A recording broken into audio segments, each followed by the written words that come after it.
Hey everyone, March 17th, 2020, Roger Haskett here.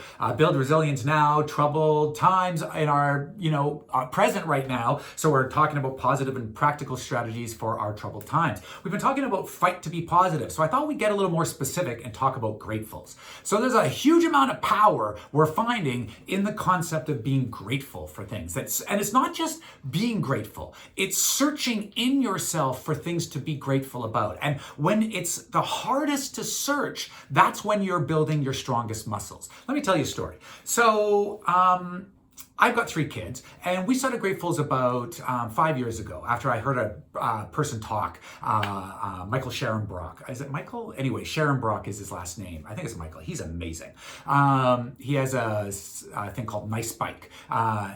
It's great. Anyway, I heard him talk about his dad in Gratefuls. It blew my mind. It blew me away. And so I came home and I started doing Gratefuls. And when we did, I looked around the house at our dining room table, and I said, okay, so we're going to start Gratefuls. We're going to do one grateful at a time. Each person's going to go around and do a grateful. Who wants to start? And, my kids are like, they're now 15, 8, and 6. So, they're all like, looking at the ground and looking at their food and, doing everything except catching my eye. And so that's how it begins. It's like, okay, Jacob, will you do it? Okay, how about Emmy? I'll go first. And what happened with the gratefuls is that they started, especially my kids, they started with things that, they were grateful about. They would say things like, I'm glad I have a computer game, or I'm glad that I've got a tablet. Like they were, very much about the things that they want to be doing in the day.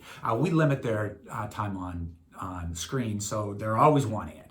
And so what would happen is that my wife and I would model. Like I would say, I'd go, okay, I'm grateful, and I try to reach for something more. Like I'm grateful for my family, whatever, etc. I'm grateful for, being able to move. I'm grateful to having a family.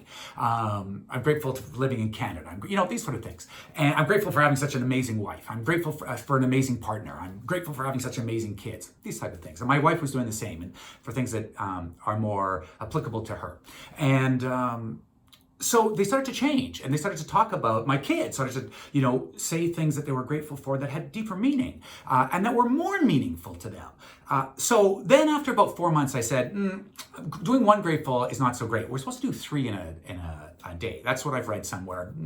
3s are magic numbers for humans. Whether it's true or not, I'm not sure. But still, the idea of doing more than one really suited my thinking as well. So I said to my kids, and now we're going to do 3. And they was like, what, 3? And it started to become where I would go, okay, who wants to do grateful? Who wants to do gratefuls now? And everyone's hand would shoot up. My kids, me first. So after a very short while, like after, weeks, we had a complete reversal from I don't want to do it to let me go first.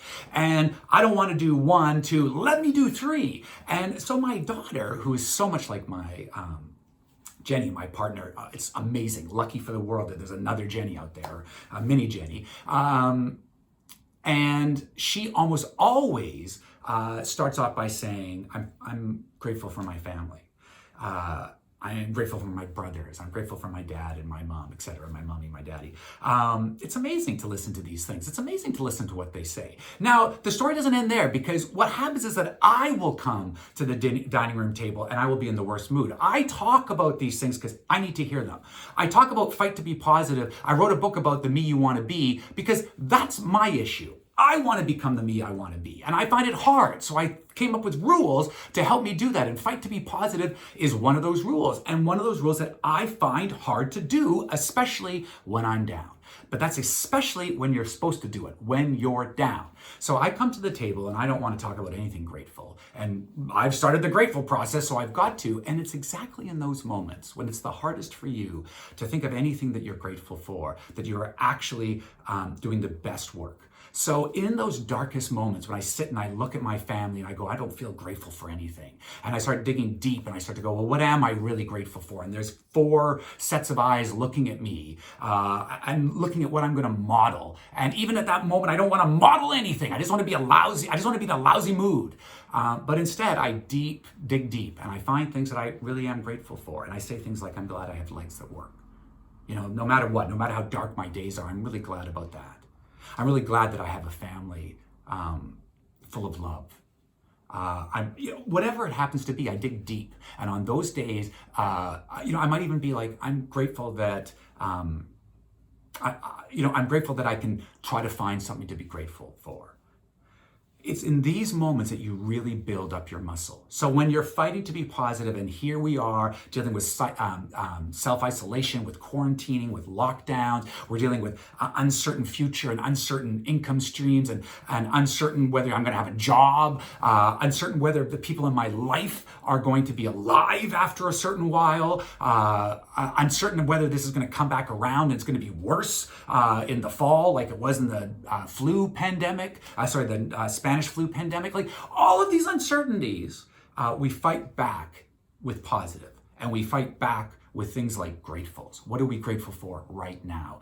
Locked in your house, what are we grateful for? So I will finish by saying this. I guess that's more fair. I'm so grateful for all the medical people in this world, the people who are putting themselves on the front line to help people like me, who they will never know. Those are heroes. I believe heroes are people who do things for other people that they will never see, and that they will never get thanks for from those people. Those people are heroes. I'm grateful for the politicians in our world that are standing up and leaning into this properly, and I am so ungrateful for the politicians that aren't. And I am so grateful that hopefully there are people behind and underneath those politicians that will either get them out of the way or get them to think straight. I'm grateful that we have a world that is rising up to consider this as a real issue. These are things I'm grateful for. What are you grateful for? Like, I'm grateful that while my business is basically, most of my business is over right now. Like, all of our stuff is canceled. I've got 3 months of what's going to happen. I'm still grateful that I'm able to live and have a life where even if it's uncertain, I still have actions that I can take, and I still have hope that I can have, and I still have a family I can rely on. I still have support networks that I can love and that they can give me love. I still have these things. I'm grateful for those. And I'm grateful for all the people who help me have these things. And grateful for all the people who help other people have those things too. That's a good thing to be grateful for. March 17th, 2020. I'm Roger Haskett. We're talking about building resilience now. Gratitude's a great way of building resilience in you and the loved ones around you. I'll talk to you later.